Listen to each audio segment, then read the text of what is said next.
রাজধানীর একটি ৫ তারকা হোটেলে অনুষ্ঠিত হল চলচ্চিত্র নির্মাতা মোহাম্মদ ইকবালের নতুন সিনেমা গুলশানের চামেলির শুভ মহরত। জমকালো এই আয়োজনে উপস্থিত ছিলেন দেশের চলচ্চিত্র অঙ্গনের অনেক গুণী শিল্পী ও কলাকুশলী।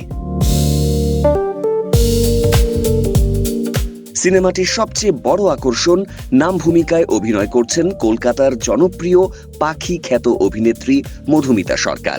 এই সিনেমার মাধ্যমে দেশি চলচ্চিত্রে অভিষেক হচ্ছে তার। মধুমিতা বলেছেন, চামেলি চরিত্রটি তার অভিনয় জীবনের অন্যতম কঠিন একটি চরিত্র, আর বাংলাদেশের সিনেমায় প্রথম কাজেই এমন একটি চ্যালেঞ্জিং চরিত্র পেয়ে তিনি নিজেকে সৌভাগ্যবান মনে করছেন।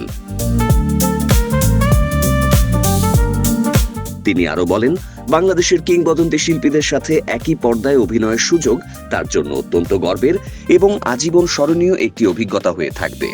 সিনেমাটিতে আরো অভিনয় করেছেন। দেশের বর্তমান ব্যাংকিং পরিস্থিতি নিয়ে দুশ্চিন্তায় আছেন? প্রতিটি বিনিয়োগ এখানে পরিকল্পিত, বাস্তব এবং নিরাপদ। কল করুন বা হোয়াটসঅ্যাপ করুন স্ক্রিনে দেয়া নম্বরে।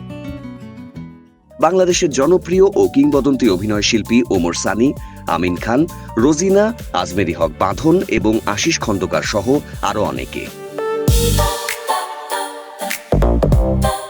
নির্মাতা মোহাম্মদ ইকবালের প্রত্যাশা, ভিন্নধর্মী গল্প ও শক্তিশালী অভিনয়ের সমন্বয়ে গুলশানের চামেলি দর্শকদের জন্য হয়ে উঠবে একটি বিশেষ সিনেমা।